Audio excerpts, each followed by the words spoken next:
Hi, I'm Dr. Schmidt, naturopath, and what I'm going to discuss is some of the testing that I can offer to help you fine-tune your wellness program. Many of you just don't quite understand why you're not at the level of health or the weight or other things that maybe you're concerned about. An area of testing I do is called dark field microscope. I take a small drop of blood, not much more different than getting blood sugar, and I put it into a very high-powered microscope.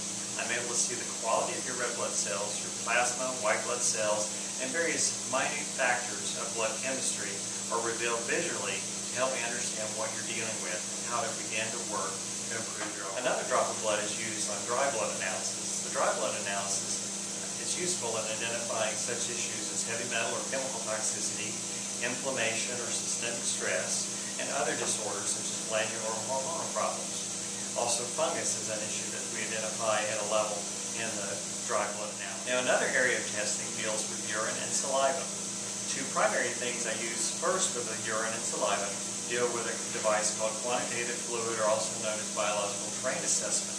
These fluids are used into that device and used through a computer program to identify deep tissue, or what we call the interstitial fluid or biological terrain of the body.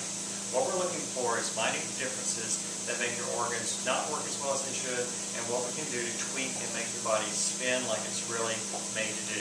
You'll feel much younger taking the recommendations that we find necessary to correct the imbalance using the biological terrain assessment. In addition to the BTA, or quantitative fluid analysis, I use urine for additional tests. One test is the adrenal score to see if you're in a sympathetic or parasympathetic overload. The next is a calcium score to see if you're displacing a lot of calcium.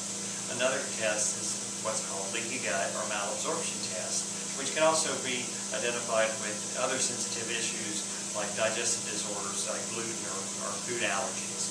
Another test deals with nitrates in the urine to show if there's inflammation, and another is an ammonia test. Also look at sugar levels in the urine, which are total all types of sugars, not just blood glucose. So all these tests are put together in combination with each one to kind of cross-check and balance what I'm really looking at and what the most important issue is to address. So come by and get information about this and get tested.